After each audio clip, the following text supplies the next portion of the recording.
Deus providenciando. Nosso tempo é curto, né? Na verdade, nós temos muitas coisas para fazer nesse culto. O último dia é difícil, porque o pastor César esgotou o tema no primeiro dia. Aí ontem o pastor Marco Aurélio e o pastor Marcinho acabaram com os últimos resquícios do tema. Para mim não sobra nada. Pastor Francisco, eu vou só orar e estender a mão. Ficou difícil para mim. O ano que vem eu vou inverter, eu sou o primeiro, tá? Deixo eles aí na berlinda. Mas é bom estarmos juntos, né? A gente está aqui pela comunhão, viu, irmãos? Pela comunhão de ter vocês como nossos irmãos em Cristo, como uma igreja amada, querida por todos nós. São Luís é uma igreja amada por todo o ministério das AD Promessas. É uma igreja querida, uma igreja honrada. Nós estamos aqui com muita alegria nos nossos corações. Esse ano nós tivemos uma caravana maior, de 8 pessoas, né? Foi a nossa maior caravana, num tempo de pandemia, estranhamente, né? Os outros anos que não teve nada de anormal, sempre eram 4, às vezes 6, e esse ano 8 pessoas. Esse ano estou me fazendo acompanhado do meu grande companheiro, pastor César Ferreira e pastora Nilza. Vocês não acreditam, mas o César é meu irmão. Fica de pé, César. Vira para a igreja. Vocês não acreditam, né? Por que vocês estão rindo? Ele é meu irmão, né?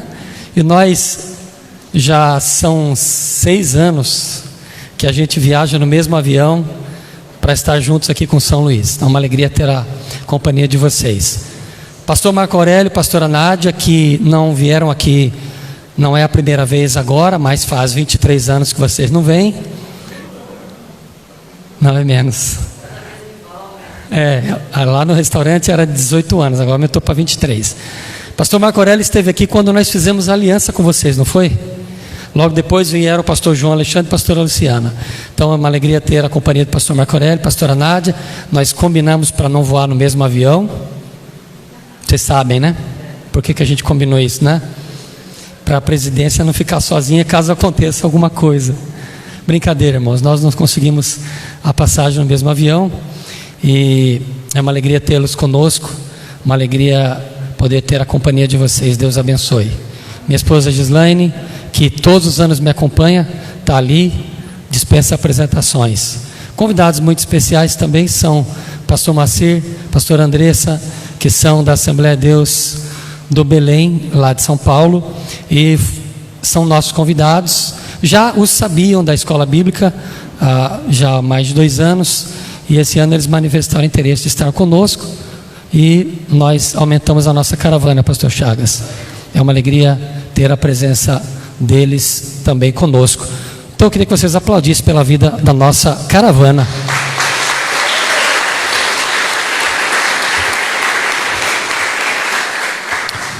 Trago para vocês um abraço, um beijo no coração de todos, do pastor João Alexandre Leão, meu vice-presidente, na verdade também presidente quanto eu, que está nos Estados Unidos, né? Já são mais de 2 anos que ele está lá, né, na cidade de Orlando, tentando fundar uma igreja, estabelecer uma igreja. Começamos bem e a pandemia acabou com tudo. As igrejas na cidade de Orlando, toda a Flórida, a maioria dos Estados Unidos estão fechadas, lockdown, e as igrejas não podem se reunir.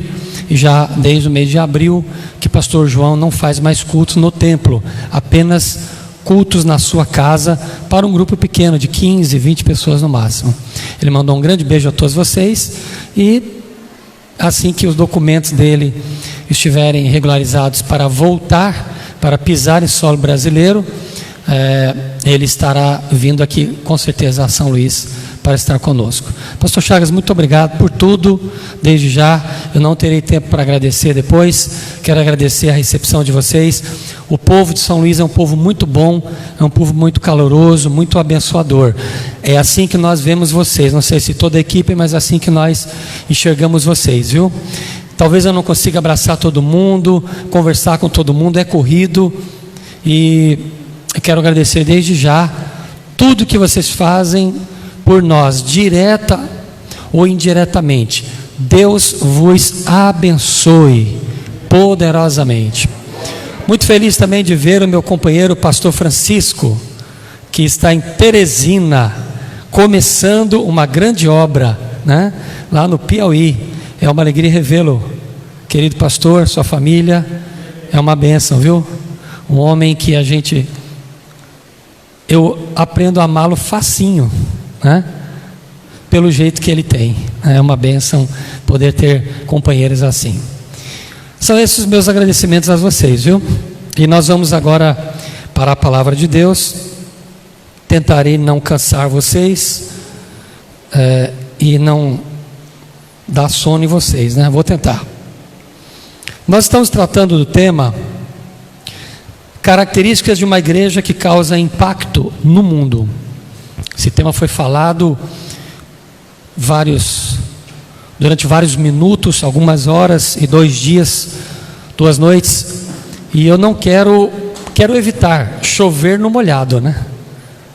Chover no molhado. Então eu quero ser um pouco mais pragmático nas informações que eu quero passar numa outra visão para vocês.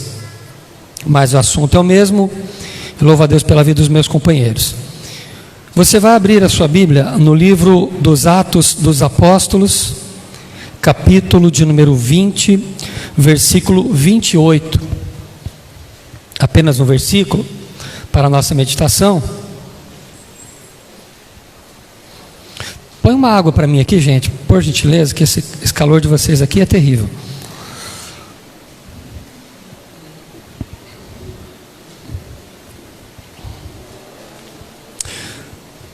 Que tipo de igreja causa impacto no mundo que a gente está vivendo? Como deveria se comportar essa igreja? São as perguntas que eu faço para a gente pensar um pouco juntos aqui nessa noite. Mas vamos ler o texto, Atos 20, versículo de número 28. Olhai, pois, por vós e por todo o rebanho, sobre que o Espírito Santo vos constituiu bispos, para apacentardes a igreja de Deus. Para apacentardes a igreja de Deus. Para apacentardes a igreja de Deus. Eu vou repetir para você entender. Para apacentardes a igreja de Deus. De quem é a igreja? De quem é a igreja? De Deus. Muito bem. Esse é o nosso versículo. Vamos orar.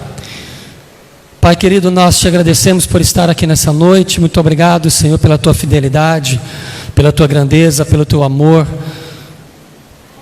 Que a tua misericórdia esteja sobre nós nessa noite. Que eu seja apenas um instrumento, que não fale de mim mesmo, mas que a tua palavra venha a ser iluminada pelas revelações do teu Espírito nesta noite. E que ela, acima de tudo, possa causar impacto em nossa vida e fazer em nós uma transformação sem igual, como igreja que somos e representamos o céu aqui na terra. Muito obrigado, Senhor, por essa noite, por estarmos juntos. Oramos agradecidos em nome de Jesus. Amém. Muito bem. Algo extremamente importante que eu quero frisar nessa introdução é que a igreja, presta bem atenção, a igreja como instituição, não tem nada a ver com a igreja neotestamentária. Aprenda isso. A igreja como instituição não tem nada a ver com a igreja neotestamentária. E aqui eu quero gastar um pouquinho de uma palavra que talvez seja desconhecida para algumas pessoas, mas eu preciso usar essa palavra e eu vou dar a tradução para ela. A igreja institucional e a igreja neotestamentária, os termos das igrejas são oxímoros. Oxímoros. O que é um oxímoro? Ele é uma figura de linguagem que coloca palavras de significados opostos lado a lado. É isso que ela faz, lado a lado, criando o quê? Um paradoxo que reforça o significado das palavras combinadas entre si. E a palavra vem do grego oxímoron, que é formada pela combinação de oxis, que significa intenso, e moron, que é tolo. Então, intensamente tolo. Quando você tenta conjugar a igreja instituição com a igreja neotestamentária, você vai incorrer numa tolice, porque elas não têm nada a ver entre si. Claro, gente? Tranquilo? Ficou entendido? Não tem nada a ver entre si. O modelo institucional não tem nada em comum com a igreja do Novo Testamento. A igreja institucional não funciona. Não pense que ela funciona, porque ela não funciona. Ela existe, mas ela não funciona. Igreja, instituição. E ela não funciona nem mesmo para os que estão dentro dela. Já que nós temos que pensar nessa noite, qual é o modelo de igreja que causa impacto no mundo, nós precisamos entender que a instituição igreja não tem essa força. Quem tem essa força é a igreja neotestamentária, é a igreja que tem a presença de Deus, a presença do Espírito Santo, a presença de Jesus como Rei e Senhor dela. Claro, gente? Tranquilo? Essa é a igreja que nós queremos, uma igreja que seja dirigida pelo próprio Deus, pela experiência do próprio Deus. Nós lemos aqui: para apacentardes a igreja de Deus. Então a igreja não é minha, a igreja não é do pastor Chagas, a igreja é de Deus.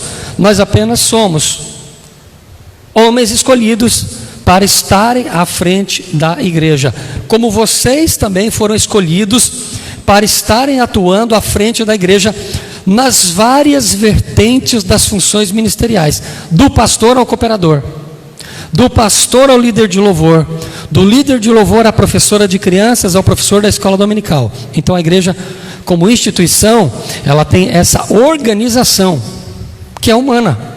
Mas a igreja que nós queremos é uma igreja que é dirigida pelo Espírito Santo, porque ela, a igreja é de Deus. Tá claro? Estou frisando bem o assunto para a gente entender. Muito bem. Com a minha foto não, precisa não. Só depois eu vou entrar nesse aí. Ainda não, tá? Então eu escrevi o seguinte: a igreja institucional não funciona nem mesmo para aqueles que fazem parte da sua diretoria, da sua equipe. Toda igreja tem uma diretoria, tem o pastor, tem o estatuto, tem os cargos e funções que estão atribuídos ali. A igreja precisa, pelas leis, existir assim. Ela tem um nome, ela tem uma diretoria, ela tem um CNPJ, ela tem um endereço. Isso é instituição. E não é dela que eu quero falar, mas eu quero falar da parte humana da igreja, que somos nós, que estamos à frente da igreja e conduzimos a igreja, ou pelo menos tentamos conduzir a igreja pela direção bíblica correta, que é a direção do Espírito Santo. Por que a igreja instituição não funciona? Porque a igreja instituição, ela é gerida por um programa humano. Vou explicar. E eu escrevi o seguinte: os membros da diretoria da igreja estão cansados de apagar incêndios em reuniões que duram horas, pastor Chagas. Não sei se aqui é igual a Osasco, mas lá quando tem uma reunião, você calcula 1 hora, dura 2. Vou dar um exemplo mais fácil ainda,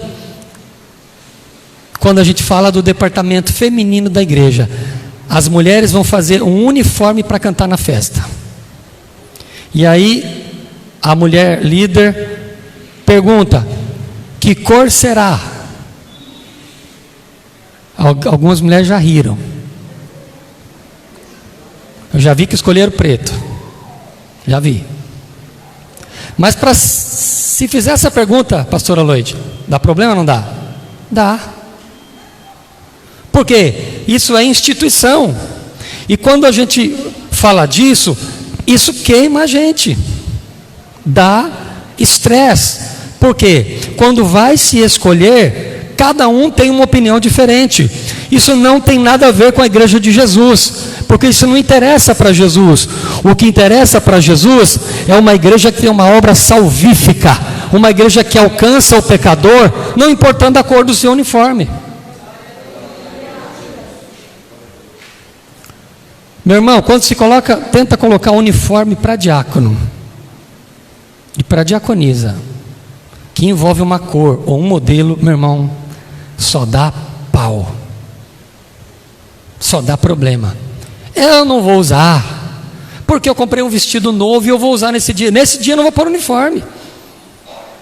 Vocês já ouviram isso daí? Já perceberam isso? Então, esse desgaste todo gera muito problema na igreja. O tempo que o pastor tem e precisa gastar para resolver um problema espiritual, ele vai queimar energia para resolver um problema organizacional, porque as pessoas da diretoria da igreja, ou da grande diretoria da igreja, que eu vou chamar aqui uma palavra em inglês, chamada staff, que é toda a grande diretoria da igreja, não consegue resolver. Então o pastor é chamado para apagar incêndio de uma coisa que ele não precisaria ser chamado para resolver. Então você vai despender uma carga de energia imensa para resolver um problema que poderia ser facilmente resolvido se as pessoas tivessem entendimento, se as pessoas chegassem num consenso. Mas normalmente, nesses casos aqui de instituição, não tem consenso, é muito difícil ter consenso.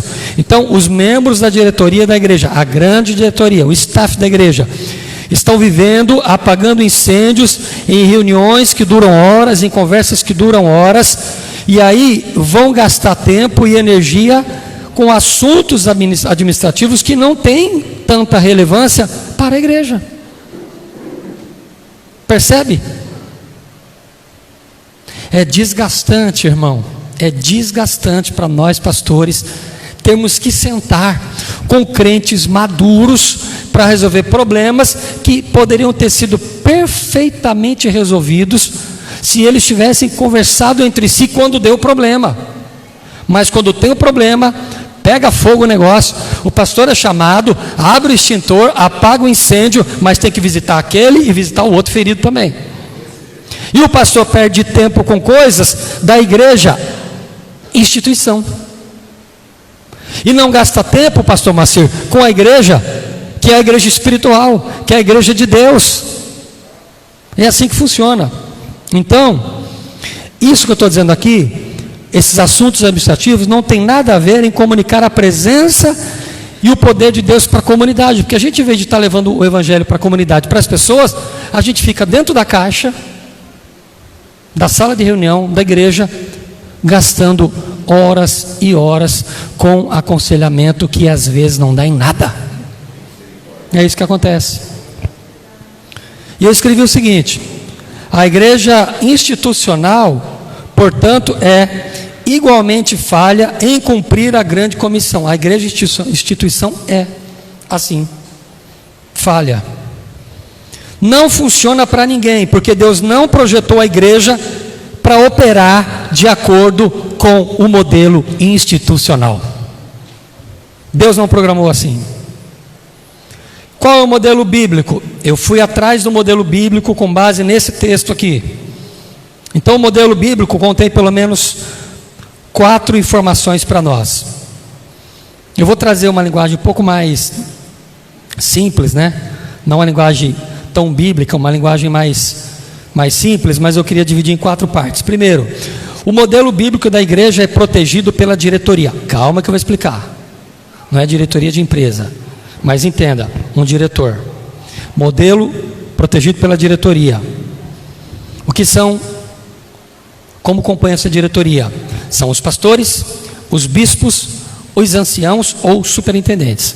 Essa é a diretoria. Foi claro? Está lá na Bíblia. Segundo, liderado pelo staff, que é a equipe. Isso aqui é uma equipe, uma grande equipe de pessoas da sede e das congregações. Vocês estão aqui porque vocês têm algum envolvimento com a obra em vários níveis. Então, liderado pelo staff. Terceiro, servido pela congregação. Calma que eu vou explicar. E o quarto, servidor para o mundo. Nós vamos falar então desses 4 pontos. Põe é esse, protegido pela diretoria. Muito bem. Parece uma coisa, né? Mas é outra. É uma imagem apenas para chamar a vossa atenção. No Novo Testamento, a diretoria da igreja é chamada de anciãos. É a diretoria. A igreja é protegida pela diretoria, que são os anciãos, ou bispos, ou pastores, ou superintendentes. Os nomes não são importantes aqui para nós. Pode ser reverendo, pode ser pastor mestre, pode ser apóstolo, é o líder da igreja. Os nomes não são importantes, mas a função é. Então a igreja é protegida pelos seus anciãos. Nós ouvimos aqui, não lembro se foi você, todos falaram um pouco sobre as heresias e as sutilezas das heresias que entram na igreja. Qual é o grande trunfo da heresia? É que ela entra sutilmente e silenciosamente e ninguém percebe, pastor Chagas. Mas o ancião da igreja, a diretoria da igreja, se ela está antenada com a igreja espiritual, ela percebe, ela identifica e repreende o mal, como você falou, acho que foi de Simão. Perceberam? Então a diretoria da igreja é composta pelos anciãos. Eles existem para proteger o corpo de Cristo, e a função bíblica que desempenham como proteção é clara para eles. Então a igreja não pode ser democratizada, meus irmãos. Não adianta o pastor democratizar a igreja. Se democratizar a igreja dá problema. A igreja tem o governo teocrático, o governo de Deus sobre a igreja, iluminando a vida do pastor para conduzir o rebanho. Então, se fizer de outra forma, está errado. Então, nós entendemos no texto sagrado que a igreja é protegida pelos anciãos que velam pela doutrina e identificam as coisas erradas e afastam as coisas erradas da igreja, afastam as coisas erradas da diretoria. E hoje, o problema maior do que alguns anos atrás são as mídias sociais. E as mídias sociais são um fator terrível para a contaminação. Porque se alguém dissemina um ensino falso, o ensino falso vai ser divulgado na rede social. Há um tempo atrás, acho que uns 2 anos atrás, eu estou em vários grupos da igreja, né? Estou em vários. E eu me lembro que dificilmente eu fico assistindo vídeo de grupo, assim, irmãos. Eu confesso, vídeo passou de 2 minutos para mim, eu já deleto, eu não assisto. Mas aí alguém me diz, pastor, tem um vídeo aí rolando aí, o senhor assistiu? Eu falei, qual? Ah, um vídeo aí. Aí deu um nome lá, eu não me lembro que vídeo que era, o nome, o tema. Pastor, é um negócio meio esquisito, alguém me avisou. Eu entrei e assisti o vídeo, no grupo dos diáconos da igreja, um grupo grande. E o vídeo, meu irmão, era bonito, o começo era legal e tal. Só que no final o cara falou assim, e a beleza da doutrina espírita é essa. Aí eu falei, quem mandou foi uma diaconisa. Eu falei, peraí, e a beleza da doutrina espírita é essa? Primeiro que eu achei estranha a forma como o cara falava, né? Tipo, parecendo meio que um padre, assim, aquele, meu filho e tal, bem devagarzinho. Aí quando eu vi no final, eu consegui identificar. Eu falei, irmãos, nós vamos retirar esse vídeo, porque foi postado indevidamente, eu não expus a pessoa. Nós vamos retirar, porque no final tem um conteúdo que você identifica que é espírita, e ele se declara no final. Nós tiramos o vídeo fora. Então, toda a igreja, toda a diretoria precisa estar focada para tirar a contaminação que é prejudicial, que fere a doutrina da palavra de Deus. Então isso aqui é trabalho dos anciãos da igreja, da diretoria. Anciãos, bispos, pastores e superintendentes. Foi claro? Isso não impede demais pessoas da igreja a trabalharem e ajudarem os seus pastores. No texto que nós lemos, Paulo se reúne na cidade de Mileto para falar e dar essa instrução: olhai por vocês, mas também olhem pelo rebanho sobre o qual o Espírito Santo vos constituiu bispos. Qual é a advertência que está aqui? Qual é a advertência? A advertência contra os lobos cruéis, que entram na igreja como ovelhas e se revelam como lobos para destruir a igreja. E ele está dizendo que falariam coisas perversas para atrair os discípulos para si. Que o pastor César falou alguma coisa sobre isso também. Então a função primária, portanto, é vigiar o rebanho contra o perigo. Claro que aqui, tranquilo, todo mundo está entendendo? Em Hebreus capítulo 13, abre aí, versículo 17, há algo semelhante para nós, que diz assim, Hebreus 13, 17.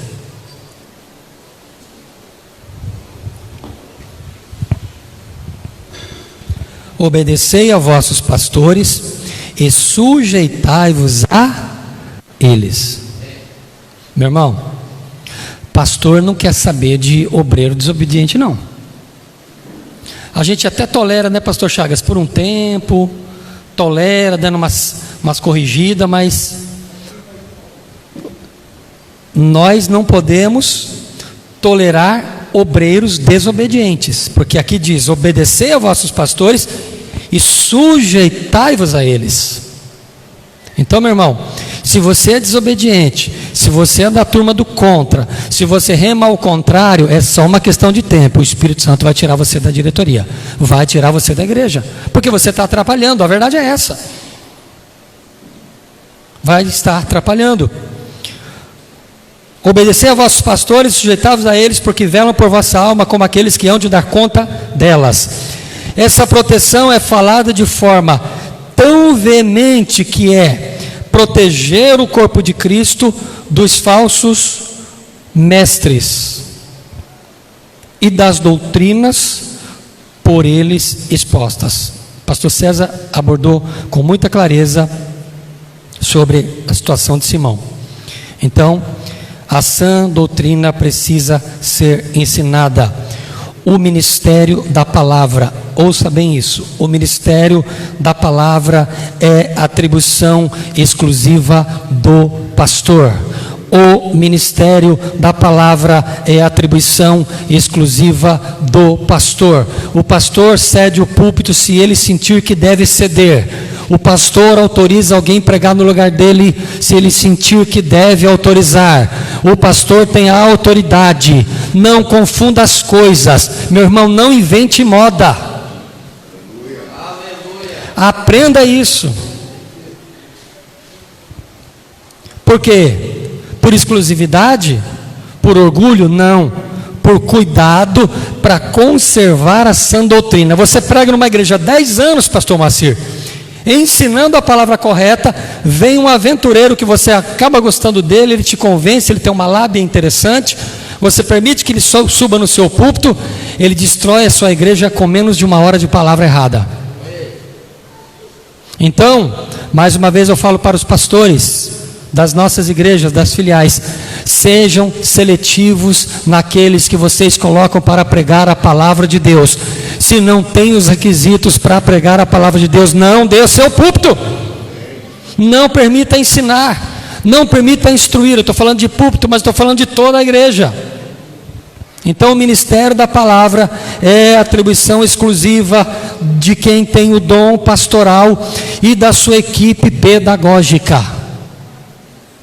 Nós precisamos identificar as boas pessoas, os bons obreiros e obreiras para a obra. Outra função dos anciãos, que é a diretoria. A igreja é protegida pela diretoria. A igreja é protegida por ela. Os anciãos têm a missão de avaliar o que é ensinado e corrigir aquilo que é ensinado em todas as áreas.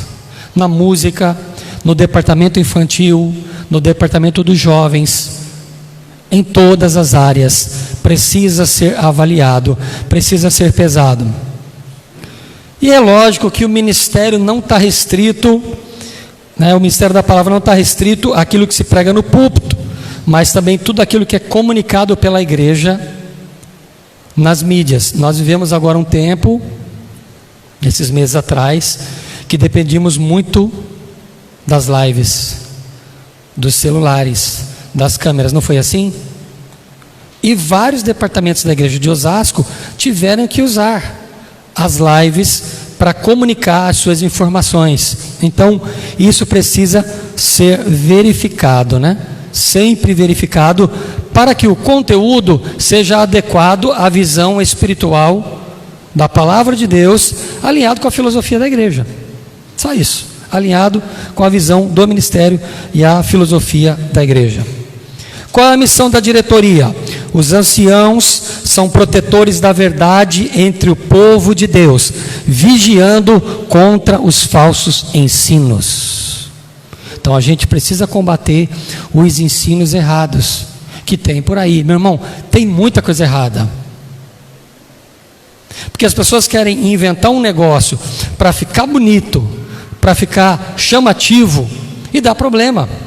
Como a gente viu o slide do pastor César, da igreja Y, que colocou um feijão, um grão de feijão, valendo sei lá quanto.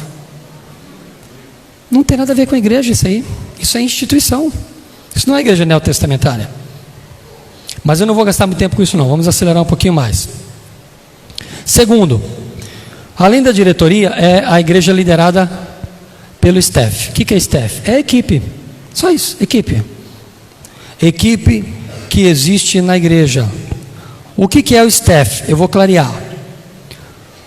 Qualquer um ou qualquer uma, ou todo aquele na igreja que é chamado para fazer uma contribuição de acordo com Efésios capítulo 4, versículo 11. Abre aí.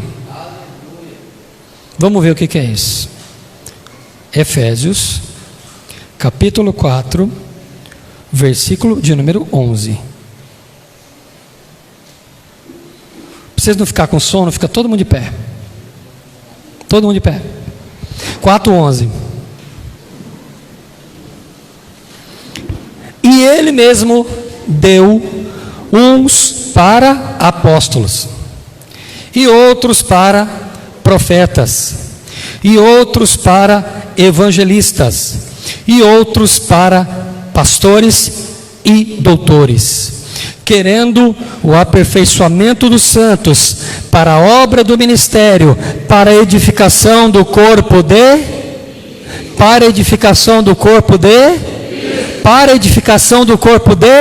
Cristo. Está aqui, meu irmão. Até que todos cheguemos à unidade da fé e ao conhecimento do Filho de Deus, varão perfeito, à medida da estatura completa de Cristo, para que não sejamos mais meninos inconstantes, levados em roda por todo o vento de doutrina, pelo engano dos homens que com astúcia enganam fraudulosamente. Antes, seguindo a verdade em amor, cresçamos em tudo naquele que é a cabeça. Quem que é? Cristo, meu irmão. Pode sentar. Então, nós estamos aqui, meus irmãos, nesse contexto inseridos. Todos nós fomos chamados para contribuir dentro dessa esfera da igreja, na esfera dos dons. Todos nós temos um dom. Ainda que você ache que você não tem. Eu estava conversando com o pastor Macir, pastor César e o pastor Marco Aurélio hoje. E falávamos do estilo de cada um de pastorear. Nós somos pastores, todos são pastores. Mas o dom do pastor César é diferente do meu. Ele tem coisas que eu não tenho, mas eu tenho coisas que ele não tem. Ele tem coisas que o pastor Macir tem, mas o pastor Macir tem coisas que ele não tem. Então os dons, eles sofrem essa variação. Dentro dessa variação dos dons, toda a igreja pode trabalhar. Então entenda uma coisa: o dom não é exercido somente aqui em cima, é exercido aí embaixo, e é exercido principalmente lá fora, que a gente tem que exercer, porque aqui é onde a gente se reúne para cultuar. Então se confunde muito exercer o dom na igreja, quando você pensa que é dentro da própria igreja. Não é isso. O dom é exercido em qualquer lugar, em qualquer momento, em qualquer situação. Quais são as finalidades dos dons? Eu identifico pelo menos 1, 2, 3, 4. Os dons, eles equipam, eles aperfeiçoam, preparam e nos treinam para a vida na igreja. Então eles vão fazer isso conosco: equipar, aperfeiçoar, preparar e treinar para a vida toda. Todo indivíduo que depende e desempenha a função em um dom é treinador, mas também é líder. Nós pastores devemos identificar todos os crentes na igreja que são responsáveis por treinar os santos para a obra do ministério. Quem são eles? São líderes ministeriais, líderes de equipe, aperfeiçoadores, equipadores, preparadores, treinadores, o título que você quiser colocar. Sabe o que vale, meu irmão? Não é a nomenclatura, é o que você realmente está fazendo. Então a igreja em São Luís, ela precisa fazer a diferença nessa cidade. E ela fará a diferença na cidade quando cada um se colocar dentro do seu dom, procurar descobrir o que é que você gosta de fazer, o que é que Deus te inspirou, como que você age, como você trabalha nisso. E não ficar esperando que somente outros o façam porque você acha que você não tem. Todos, sem exceção, homens e mulheres, moços e moças aqui, têm um dom da parte de Deus. Se você não entendeu esse dom ainda, o Espírito Santo vai continuar falando com você, para você entender esse dom e para você usar esse dom, trabalhar com ele, para que a igreja possa crescer, para que ela possa dar fruto, não somente crescer numericamente, porque é o que é o mais visual, mas crescer em conteúdo espiritual. Crescer em qualidade, em maturidade espiritual. Tirar de letra algumas situações que às vezes você não consegue tirar. Então, quando esses dons são praticados, vai resultar-se na expansão automática da igreja.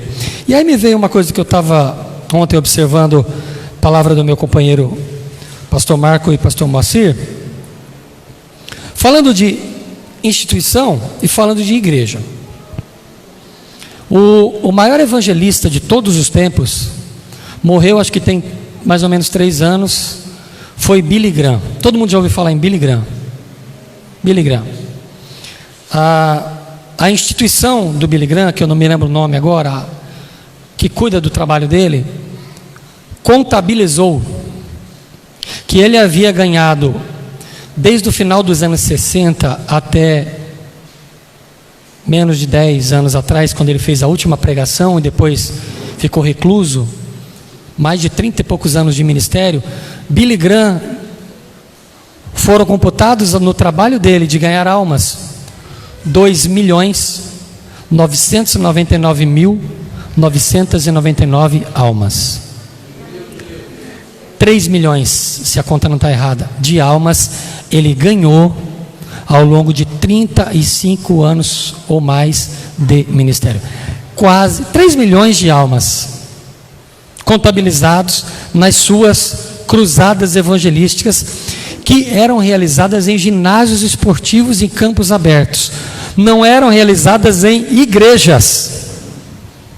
mas em campos abertos, em ginásios.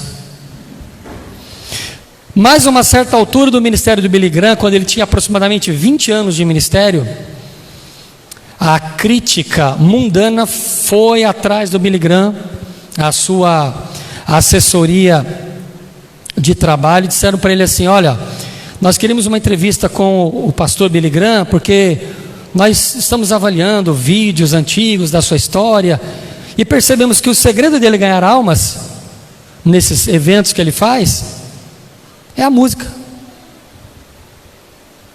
A música dele é muito boa, os corais que ele traz, os ministérios de louvor que cantam, e nós descobrimos que o segredo dele ganhar almas é a música.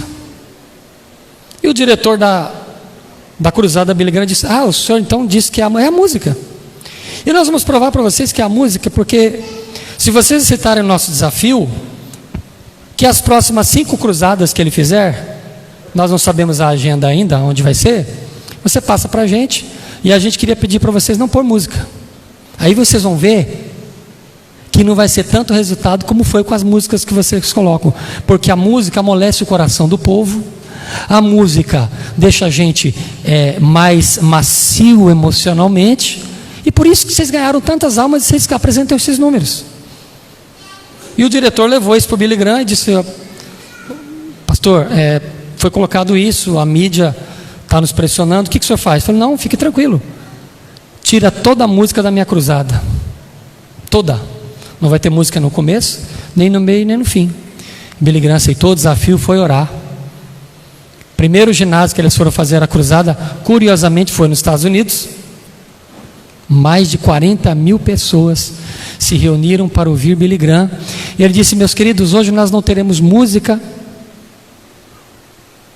por motivos de força maior. Só disse isso. Pregou a palavra. Quando ele fez o apelo, pairou um silêncio no estádio. Sabe, um silêncio que grita. Parou sobre o estádio. Sabe qual foi a música que eles ouviram? Os passos das pessoas descendo pelas escadas, porque ele chamou: quem quer aceitar Jesus, vem aqui no centro.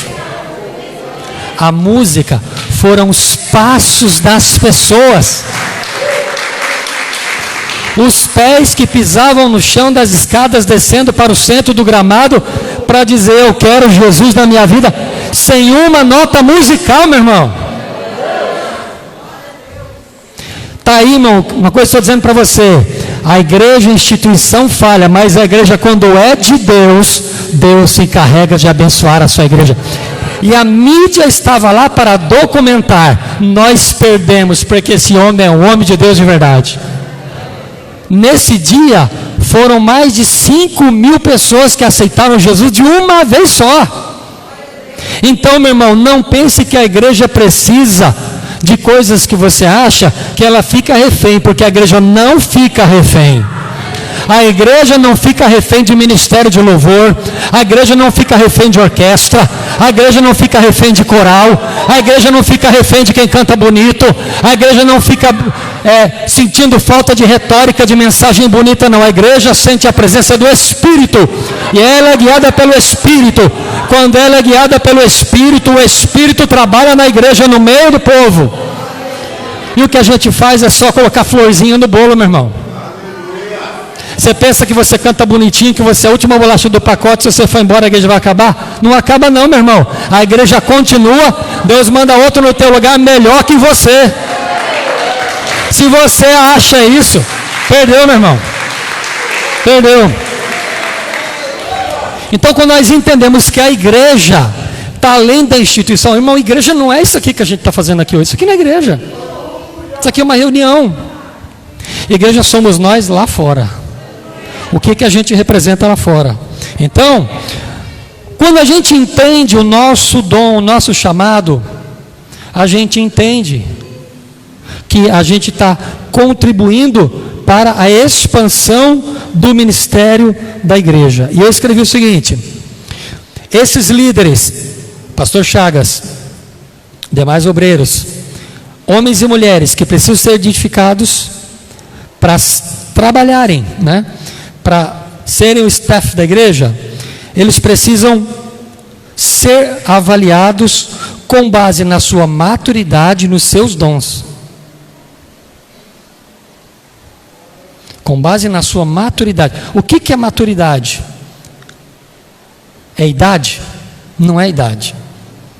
Você pode ter um rapaz de 18 anos mais maduro que um homem de 30, espiritualmente falando.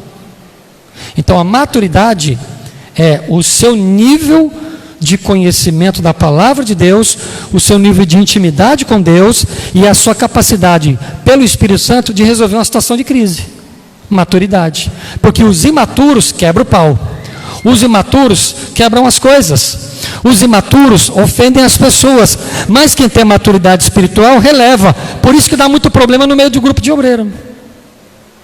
Talvez São Luís não tenha esse problema, mas Osasco já teve uns quebra-pau. Já teve irmã que já quis puxar outra pelo cabelo, né? Já teve músico que falou, larga o instrumento, vamos lá para fora, vamos resolver lá na calçada. Largou o instrumento musical na hora do louvor para quebrar o pau lá fora. Já teve, irmãos. São Luís é uma igreja abençoada, não tem essas coisas. Mas Osasco já teve. Então, maturidade e dons. Maturidade e dons. Tranquilo? Está entendido? Dentro disso, não escolha alguém. Cuidado. Não escolha alguém. Na hora que eu clico o dedo aqui, irmão, some tudo. Espera aí. Não confie, não avalie alguém, porque você deve favores para essa pessoa. Para nós pastores. Não chame alguém para ser obreiro ou obreira, porque você deve favor ou ter amizade. Não funciona. Você vai descobrir que lá na frente é problema. Não avalie por um favor. Não, ele é tão legal, ele é tão bacana, tão servidor. Eu acho que eu vou levar para tal coisa. Cuidado. Não tem nada a ver. Não busque alguém que se destaque pela sua oratória. Simão era hábil nas palavras, não era? Você disse. Não use alguém pela sua oratória. Não, fulano fala bem. Fulano se comunica bem. Fulano é bom, ele sobe no púlpito, ele desenvolve. Isso não é tudo. Isso não é tudo. Não estou dizendo que quem tem boa oratória não sirva. Não. Tem gente madura aqui, nós estamos maduros. É para a gente avaliar que se tiver as duas coisas, maravilhoso. Mas se não tiver, não vá só por isso. Pode ser problema. Não escolha alguém pela sua boa condição financeira. Não, eu vou chamar fulano porque é uma pessoa rica da igreja, uma pessoa influente, importante, né? Vou trazer para perto porque de repente pode ajudar a gente. Não confunda. Isso aqui é perigoso. Não escolha por influência financeira. Não escolha ele ou ela pela sua inteligência. A igreja não precisa de inteligência. A igreja precisa da presença do Espírito Santo. Inteligência pode até acompanhar, mas a igreja precisa da presença do Espírito Santo. A gente precisa da presença de Deus na igreja. A gente precisa da presença de Deus na reunião de obreiros. A gente precisa da presença. Se não tiver a presença, meu irmão, não temos nada. Não escolha alguém pela sua influência, né, pastor Chagas? Fulano é influente. Fulano é importante, tem uma influência cativante. Cuidado. Se for só por isso, é perigoso. E eu escrevi. Que hora que eu comecei, hein? 7h30? Por aí, né? Ah, eu sou presidente, eu posso pegar o tanto que eu quiser, né? Não, irmão, vou ser educadinho, calma aí. Tais pessoas devem ser identificadas e ser desafiadas a funcionar como obreiros e obreiras, para começarem a dar passos firmes, significativos, para que a igreja se torne uma igreja bíblica, uma igreja que verdadeiramente funciona. É isso, né?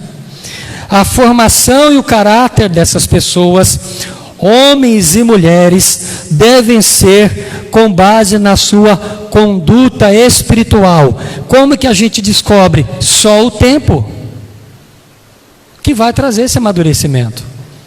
Porque às vezes naquele afago, naquela correria, né, pastor Chagas, da gente querer alguém que nos ajude, que seja bom, a gente acaba se cercando muito rápido de uma pessoa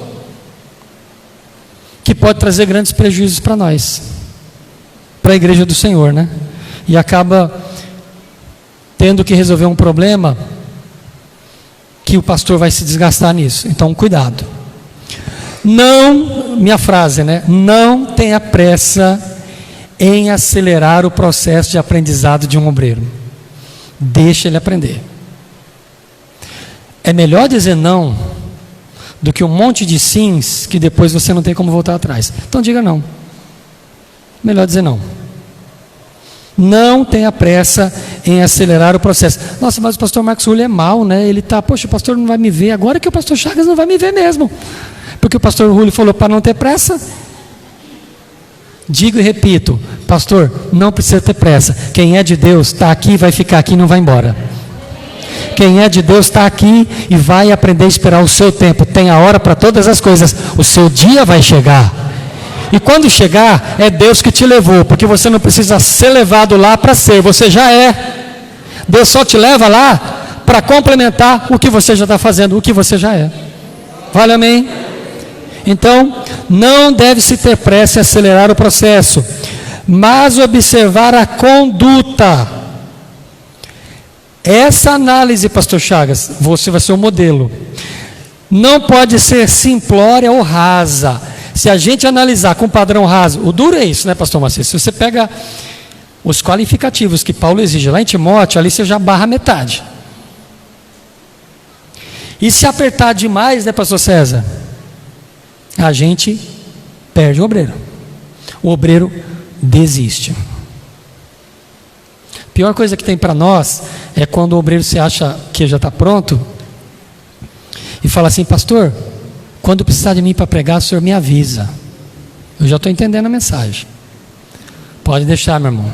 Daqui 5 anos eu te chamo. Gente, eu não tenho problema com não. Eu não tenho. Eu gosto mais de dizer não do que sim. Com essas coisas da igreja. Porque a gente não precisa ter pressa para essas coisas. Por que pressa? Por que desespero? Porque a gente pensa que sem essa pessoa a igreja não vai andar, né, pastor Marco Aurélio? Mas a igreja anda. Ela funciona, sabe por quê? Quem é o dono dela é Jesus, não é o pastor.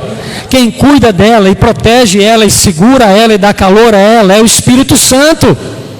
Então você não precisa fazer a obra do Espírito Santo. O Espírito Santo faz a obra sozinho. Você simplesmente precisa se ater às instruções. As instruções estão lá. Não pode ser simplório ou raso, mas medidas com as ferramentas bíblicas para avaliação do seu conteúdo.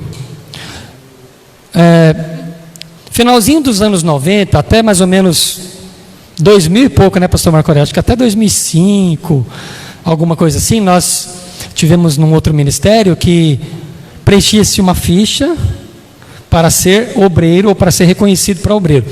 E naquela ficha você colocava todos os seus dados pessoais, estado civil, seus documentos, e o secretário já avisava, seu nome está no Serasa? Está no SPC?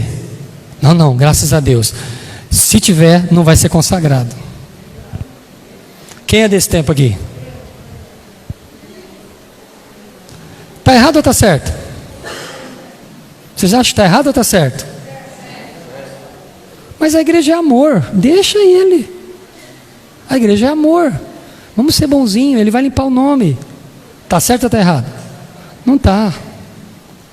Não está certo você pegar uma pessoa que não tem os qualificativos e as condições, com exceções. Com exceções.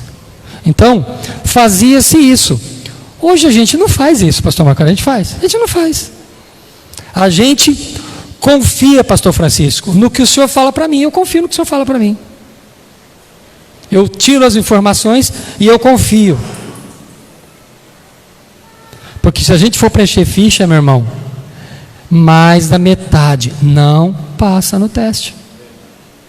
não passa no teste. Então, vou fazer uma pausa aqui para nós tomarmos o nosso café, a nossa água, e a gente volta. Então, grave isso. Se você aspira, se você tem vontade, desejo de servir a igreja, quer ser um obreiro, uma obreira, seja. Faça. Não espere o pastor te chamar, te consagrar, colocar a mão em você para você fazer. Faça. Todo diácono, quando é consagrado, ele já é consagrado porque ele já está sendo. Todo presbítero que está ser levado ao presbitério, ele já o fazia. Todo evangelista que está sendo levado ao ministério, ele já era evangelista lá fora. A última colocação que eu quero fazer aqui, mais ou menos uns 3 anos atrás, um jovem da igreja, um jovem diácono da nossa igreja, me mandou uma mensagem pelo WhatsApp perguntando: pastor, o que é necessário para ser um evangelista? Eu falei: o que é necessário para ser um evangelista e o que é um evangelista? Eu falei para ele com poucas palavras: evangelista é uma pessoa que ganha almas. Que eu tinha vontade de ser evangelista, só que evangelista na nossa igreja é pastor evangelista, né? É uma função pastoral. Então ele percebeu que ele não ganhava almas, que ele não tinha o dom e que ele não servia para ser um evangelista. Se você quer ser um evangelista, vá ganhar almas, vá apresentar os frutos, e com o tempo, quando você apresentar seus frutos, alguém vai identificar você que você tem esse dom de ser um evangelista. Então ele tinha essa dúvida, né? Então você não precisa fazer curso para ser, você o é para você depois ser reconhecido, recebido, e você poder apresentar o seu dom e dizer: estou aqui com o meu dom para servir a igreja do Senhor. Amém, meus irmãos? Vamos fazer a nossa pausa, já já a gente volta. Deus nos abençoe, Cristo Jesus.